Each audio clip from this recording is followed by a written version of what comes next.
I need to start over because I gave a big spoiler.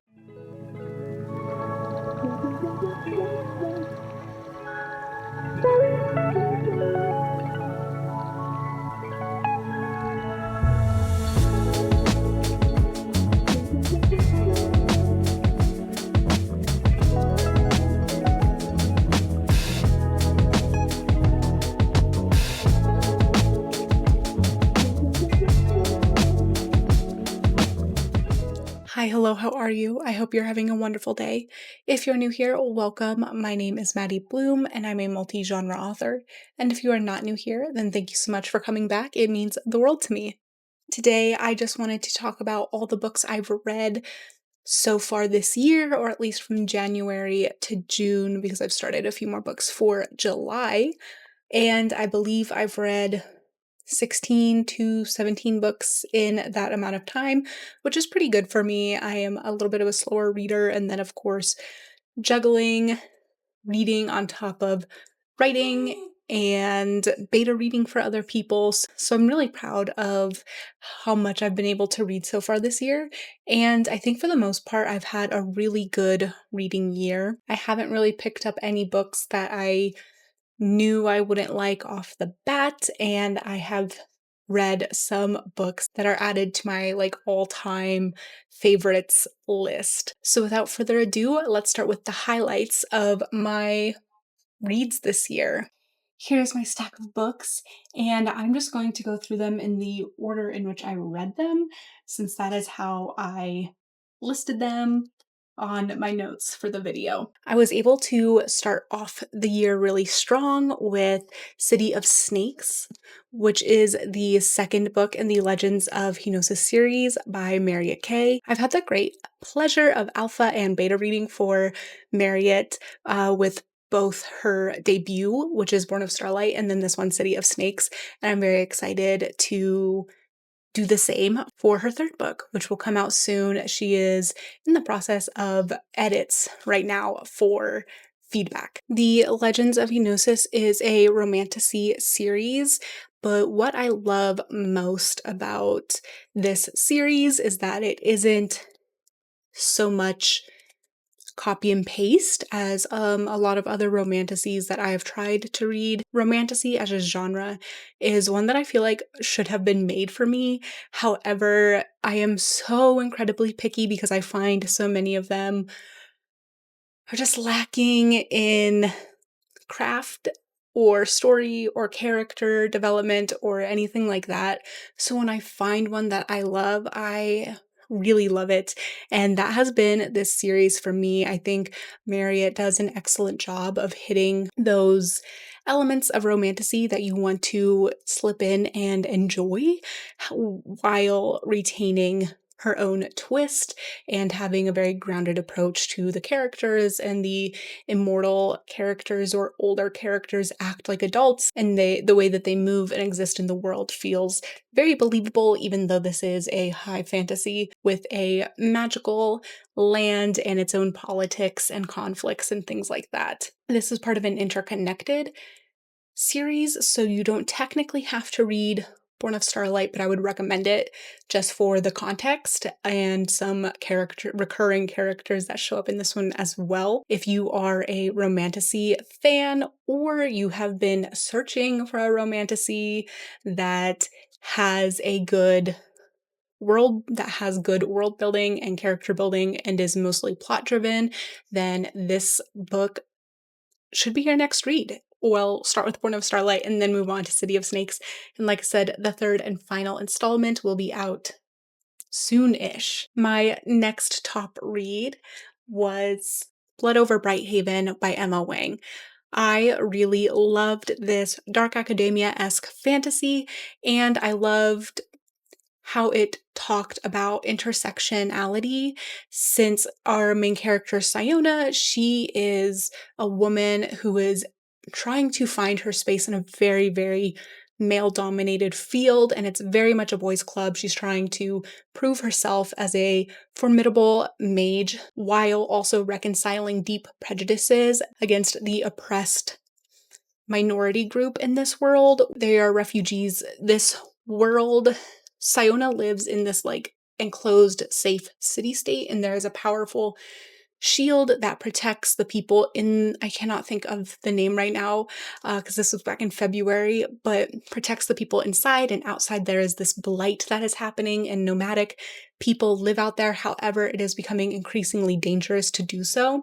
So they are trying to make their way into the city-state for safety, but once they make it inside, they are treated very much as second-class citizens. And Siona, even though she is a woman in a male-dominated field, she has the privilege of being like a native to this city-state or part of the majority group, and yet she then has to work with a man who is from the minority group, and she really can't gel that, these different levels of like oppression and privilege. And that is very much like the philosophical underpinnings of the book. I thought this was pretty fast paced. I found the plot itself to be a little more generic, and I could kind of guess where things were going, but I don't think that that worked against this book because of everything it had to say.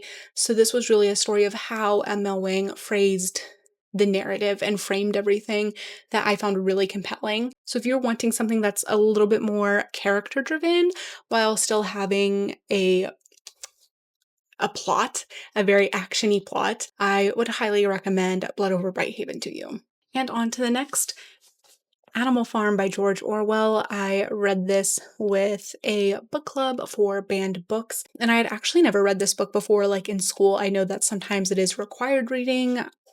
My curriculum, we read so many other books, so we never got to this one. It's quite short, but I found it really powerful, especially because, again, we were reading this at the beginning of the year, which of course came on the heels of the election and things like that, and seeing Orwell's interpretation of government overreach, because I think you can interpret the exact setup of that overreach. You can argue that, but it is for sure about control, government control, and I don't want to say overreach again, but you get me. It was very accessible and easy to understand with the metaphor of the farm, and I was so sad I connected to these animals. And for me, this book just really reaffirmed the importance of literacy. I know right now in the United States, we are definitely facing a literacy crisis, and it is serious, and it's something that I want to help fix or make better, because being able to read and process what you're reading and draw conclusions from what you're reading is, in my opinion, one of the most powerful things you can do. And if you disagree with me, then I think you should definitely read Animal Farm. I loved this book, and then this book ties in so well to my next book, which is Brave New World by Aldous Huxley. I think this book is one of my all-time favorites. Huxley's vision of dystopia is so different from Orwell's. And even so, I thought it was really interesting, especially reading those two books back to back, seeing the ways that they're both right and seeing how their observations from decades ago are are true for today. They feel very timely and almost to the exaggeration of what they exaggerated in these books, because with the internet and algorithms that figure out who you are and what makes you angry and what makes you stay on the app and what makes you tick, there's been a lot of like extreme radicalization in beliefs. So seeing how their fears for the future are just like playing out in front of my eyes was sad, but also they aren't pulling this out of thin air, so it wasn't like just not in existence at all at the time. So I think I described it in my most recent newsletter, which you should sign up for, my Substack. Link is in the description. But this like melancholy camaraderie, I don't think those are the exact words I used, but that's just, yeah, it's a sad solace in knowing that we are connected unfortunately, through our struggle and fears. But I believe there is this book I want to read called Amusing Ourselves to Death, and I can't remember the author, but he had explained that Orwell's fear for the future was that the truth would be withheld from us. We would not have access to it. But Huxley's fear for the future was that the truth would be irrelevant, drowned out in pleasure. Like there would be no need to obfuscate it because people just wouldn't care. And I see that all the time, unfortunately. And while I think Orwell's fears definitely are coming true on like a government level, I think Huxley's fears are coming true on a cultural level. Trends I'm seeing, or like what is being made popular and what's carrying the cultural zeitgeist at times, I can definitely see this nonchalance and desire to escape into everything. This is a dystopia, of course, in which there is no pain, there's nothing bad, but that means there's nothing entirely good. They are under a constant stimulus, so nothing is ever passionate or messy. It's just always, they're always watching something, they're always having sex, they're always on drug. If they start to feel like any emotion that makes them uncomfortable, they take soma to just like drift. Yeah, this book was astonishing to read, especially like for the time it came out. I felt scandalized a little bit, but by the end it just made a mark on me. So yeah, I really enjoyed Brave New World, and I would highly recommend this just for the times. Which leads us to another dystopia, Sunrise on the Reaping by Suzanne Collins. I was the perfect age for The Hunger Games when it first came out. I was obsessed with The Ballad of Songbirds and Snakes when it came out. I love The Ballad of Songbirds and Snakes. So I had to pick this up as soon as it came out. The Hunger Games had such an impact on my book, This Cruel Fate. So yeah, I was pretty sure I was gonna like it. And I really did. I know that some people were a little worried it would be fan servicey, or that adding this context would kind of cheapen the message of, or like the narrative of the Hunger Games. And I mean, people had a lot to say about the Ballad of Songbirds and Snakes as well. And I don't agree with a lot of the criticisms of the Ballad of Songbirds and Snakes. That one is probably still my favorite Hunger Games novel. And while there were a few things in this one that I could see, it's a YA book, and I think it was very in line with the genre. I think Collins still delivered a very powerful and impactful story. This one had to do a lot with propaganda and the government obfuscating the truth of things and making things fit their narrative, that I felt was very timely, very applicable to see what's happening in our world today, while still having a very strong emotional core. There is a romance in this, as there is in all of them, even though it's not the focus. And people had said that it wasn't as developed, and I think that's true, but I don't think that was the point. We just had to see how it emotionally impacted Haymitch. Snow did make an appearance, and I loved those scenes. I thought they were so well done. This was tragic and heartbreaking and everything you would expect from a Hunger Games novel, and yeah, I really enjoyed it. While I was reading Sunrise on the Reaping, I was reading a contemporary romance, which was a very much needed, like, lighthearted companion to remind me that we still need to have hope for the world, and that was A Gardener's Guide to Love and Loathing by Chelsea Pennington. I know Chelsea. She is a part of the Rocky Mountain Writers Guild Discord group, which if you're an author in Colorado and you would like to join a laid-back, chatty Discord server with other writers, that will be linked down in the bio as well. But A Gardener's Guide to Love and Loathing is a sapphic romance that is dislike to lovers. Chelsea released this in April of this year, so it is a new release. And I had the joy of going to her release party, and it was super fun. And I got my copy signed, and it was just a really good time. And the book was also a really good time. Contemporary romance, actually, romance in general.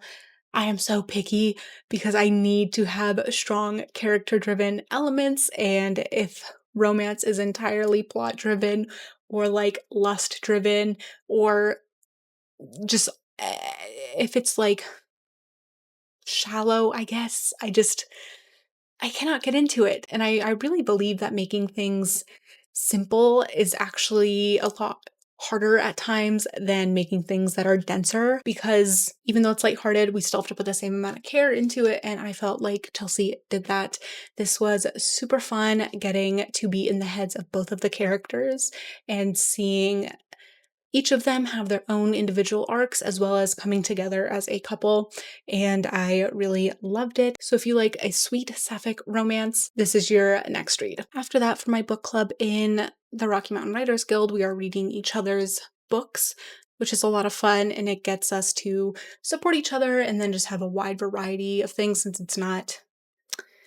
there's no limits on genre or what kind of writer we accept into the group or anything like that. So after I read A Gardener's Guide to Love and Loathing, I read Seer of the Strait by Drea Talley. It is a romantasy, but I would say that in a much lighter of a sense. It is definitely more fantasy focused and focused on the main character, Karis. And I really enjoyed the world building in this one. Karis is a seer and a witch, and she gets caught up in this adventure where she gets taken to the palace because of her abilities. So if you are into more detailed world building and plot, I would say Seer of the Strait would be a good choice for you. Next, we have a nonfiction, and that is Everything is Tuberculosis by John Green. I feel so special because I was able to get a signed copy from the Boulder bookstore, which is an amazing bookstore. If you're ever in Colorado and you have the chance to go to Boulder, you have to make the stop to the Boulder bookstore. I think it's like 3 levels because there's 2 levels and then a basement, and there's so many books, so many options, and it's just such a fun time. I had watched John Green's YouTube documentary about tuberculosis whenever he had released that a few years ago. And so when I saw that he released this book, I knew I had to pick it up, since from the documentary, I knew how much tuberculosis has shaped culture across the world. So I wanted to learn more about it. This book made me cry every time I read it. Like tears, real tears. I learned so much. It was very, and one thing I will say about this book is it's very human focused. I feel like with something like a disease, it can be easy to have a drier reading experience where you're just sharing facts or like listing facts, but it was very much wrapped in the human cost and human experience and like the impact and things like that, that I felt made this such a powerful, memorable read. After that, we have another nonfiction, but this one is a philosophy book, and that is The Myth of Sisyphus by Albert Camus. I really enjoyed this one. It is pretty short, but it is dense. Albert Camus packs a lot of thought into this collection of philosophical essays. Albert Camus is, I don't know if he's technically an existentialist philosopher, but he definitely has a lot of existentialist theories. And The Myth of Sisyphus, essentially, Camus' premise is that humans go through life going through the motions. And the minute you become aware that you're just going through the motions and there's no higher power or higher need for you to live the life that you're living, that awareness makes you absurd, and the logical thing to do would be to like, however, you can't do that, and you have to find meaning in life, and that friction between those ideas is what makes the absurd man, and that is what he talks about. He pulls other literary references and characters and people into these essays to explain his reasoning. One of my favorite things about philosophy is that it has to be rooted in a sense of logic and reason. Like you can't just say anything, you have to have a thought process to back it up.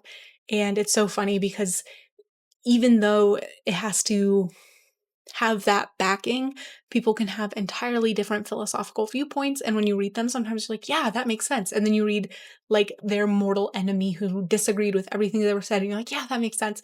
So that's one of my favorite things about philosophy. And I also think that everyone should study it a little bit because even though our brains are thinking a lot, I think that sometimes we think we're better at thinking than we are. The practice of thought and the art of thought can be very complex, and thinking about things from different perspectives is definitely a skill that we have to build and work on and grow and strengthen.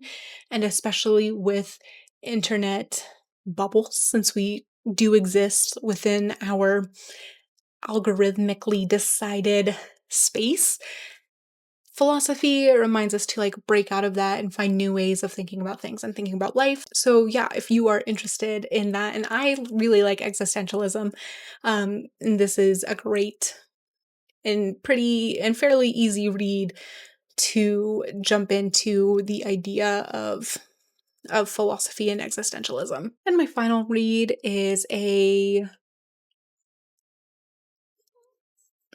oh my gosh, I just forgot like the concept of genre. A lip fic. Martyr by Kaveh Akbar. I really enjoyed this book. This one is very character driven, very philosophical, and it follows an Iranian American man, Cyrus, and he is on this journey to decide your to decide what death means. I thought this was a very interesting subversion to the more popular question was, what does it mean to make your life worth something? But Cyrus was interested in death, and then he hears about this artist who has had a very long career, and she's dying of cancer. She has terminal cancer, and so she's doing a final installment in which she spends her days at the art museum in New York City. She's spending her days there and will talk to people until she dies. So Cyrus goes to talk to her. And this is nonlinear storytelling, again, very philosophical, very character driven. So if you're expecting like a fast paced book, you're not going to get it here. I didn't love the ending personally, since there was a lot of since like there were a lot of elements that weren't very grounded. I kind of wish we had ended on a more grounded note.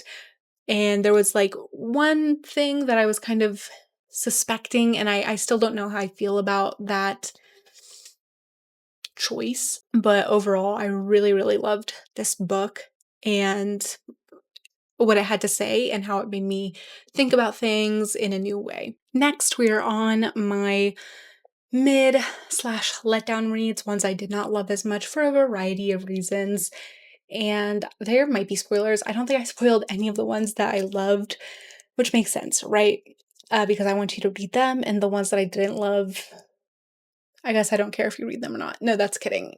I'm just kidding. I want you to make your own opinions about whether or not you liked a book, and we're allowed to have differing opinions. That's a great thing about discussing art, is we can discuss them whether or not we liked them or not. This one I will have a bit of an order because my letdowns were not all created equal. And this first one I know is going to be so controversial, but that is Bury Your Bones in the Midnight Soil by V. Schwab. And this was most definitely probably a me thing, not a V. Schwab thing. And I will tell you why. Because I loved the prose.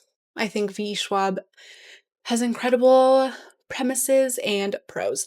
And I went to the midnight release, and hearing V. Schwab talk about craft and how she approaches art and her relationship to it was super powerful, and I related to a lot of it, and I think that's sometimes why I have so much friction, because I relate to what Schwab says, but then the execution of her books, I just have some friction, and I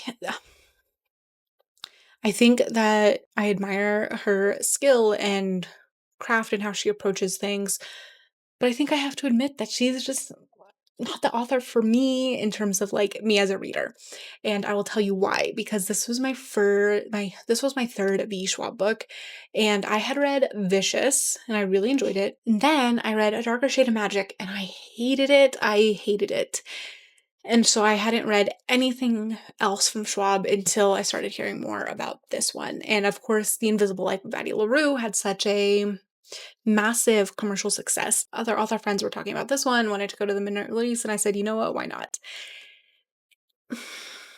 Here's the thing. I think that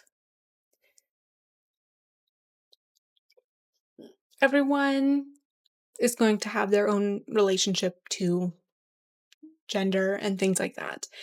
I went through a not like the other girls phase when I was younger, and it was horrible, and I did a lot of work to get out of it. Because of that, when I read Schwab's work, it just reminds me of, like, those beliefs and thoughts I had when I was in that not like the other girls phase, and I think that's why I have so much friction, is because just, like, subtextually, I hate it. I hate the feeling I get when I'm reading it, and it just makes me feel like I think here's the best way I can describe it is I was watching, some copywriting videos, and someone had described it as a person is smart, but people are stupid. So when you're writing copy, you have to make sure that it's accessible for everyone to read. Like if you start talking to one person, they're going to be smart in different ways or whatever. So, but when you're writing for the group, you don't know the ways in which they're going to be smart. So it has to be simple. And the way I feel that I connect with Schwab's work is it feels to me like Schwab writes that a woman is smart, but women are stupid. Like the women outside of the named characters and a few side characters that were often love interests, women just kind of suck. And that's just like the repeated vibe I get, and I just don't gel with that in any way, shape, or form. I hated the character Caddy. I hated her, and I just like it made me so angry. I felt like since we spent so much time with Sabine, I felt like her arc was kind of flat for her being the like main protagonist, and Alice being the second most prevalent character was just such like a nothing burger of a character. As a girly with anxiety, I could relate to some of it, but it was just so like dragging on. And Charlotte, I felt had the strongest story, but then we were with her the least. So there was just something in the execution that I did not love as much. And yes, I'm so sorry if you loved this book. I'm so happy for you, but I just don't think me and Schwab were meant to be. Next, I don't have a physical copy because I borrowed it at the library. That is The Philosophy Book for Beginners by Sharon Kay. There's nothing wrong with this book. It was just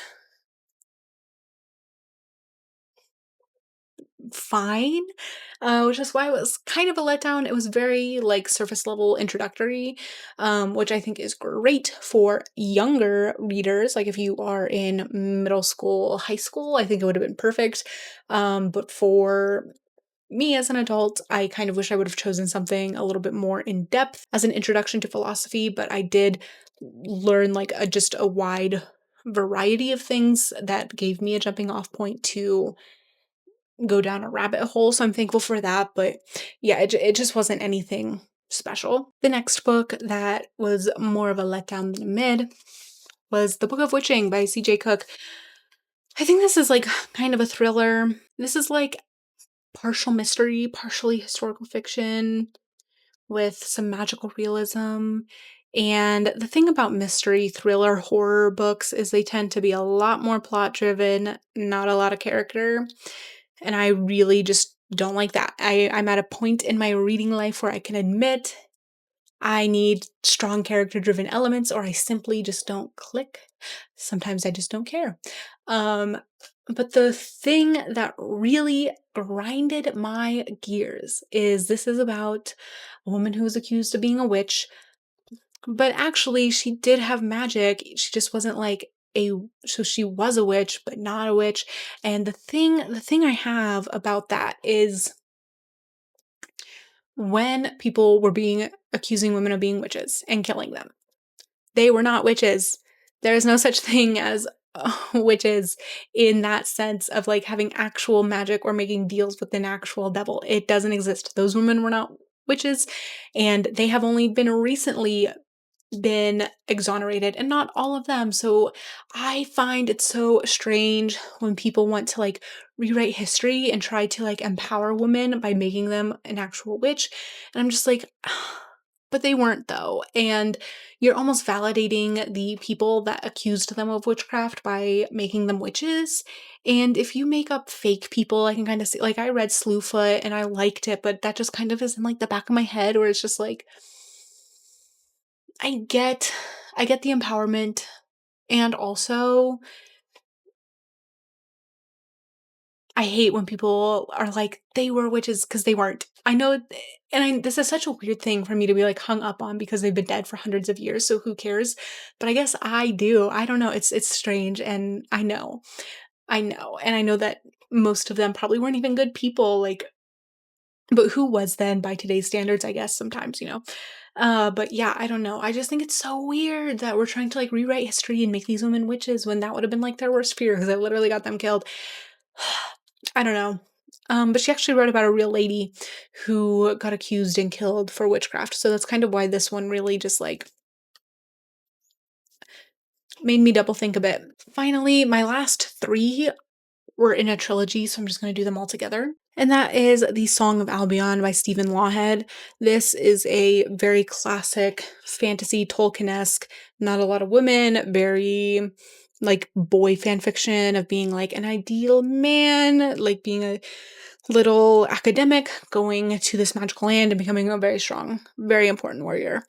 And I really enjoyed the world building. I thought it was quite interesting, was very steeped in Celtic mythology, so I liked that, except he did describe them as like wearing checkered pants, which I thought was goofy, and even if that was like historically accurate, it felt a little goofy to me. And that's just what I kept imagining, especially because one of them is they do have on like the silly clothes. Yeah, look at how silly these clothes are. I don't know if it's and that just felt goofy to me. I read these all three together, which I normally don't with series. I normally pace them, but I found them to just be kind of redundant. By the end, I was just waiting for it to be over. Lewis's journey was just it's very much like good versus evil, which is fine. I like stories. Like I have a Lord of the Rings tattoo, so like I like it. However, I think that they were just kind of lacking in any nuance. And this was very much a story where very platonic with like idealized forms. And if you are meant to be the king, then you will be a good king. And if you have like bitterness or greed or whatever in your heart and you're not meant to be the king, then you'll be a bad king. And I don't know. I personally find that a little boring, a little stale, which of course these were written in the 90s to early 2000s. The reason I stuck with these is because my mom had read them when she was like younger than I am now. So it felt I enjoyed like connecting with something that she loved. She loved these books. So I enjoyed it for that reason, but for the books themselves, not really my thing. Yeah, a little dry. Very, again, a lot more plot driven than character driven. And yeah, and it could be because I read them back to back to back again, which I normally don't. And so I just feels like, oh my God, when are we gonna be done? But yeah, I mean, they're not bad at all. I think the first one was my favorite though. I feel like that one had the most to say, and by the end it was just like being in the magical land and not really engaging with anything beyond that. Anyways, those are all the books that I've read so far in 2025. I look forward to all the books that I'm going to read in the second half of 2025 that I will share at the end of the year or the beginning of next year. If you have made it this far, thank you. I know this one was pretty long because I had a lot to say. So I super appreciate you. If you like this kind of thing, or I normally post more vlog style content, then I would love if you subscribe to my channel or give this video a thumbs up, or let me know some highs and lows of your reads this year, even if they were like my absolute favorite books and you hated them. I want to know it. I love discussion and hearing how the same thing can give people such a different reaction and experience. So yes, let me know what books you loved, what books you absolutely hated and loathed in the comments, and I will see you in the next one.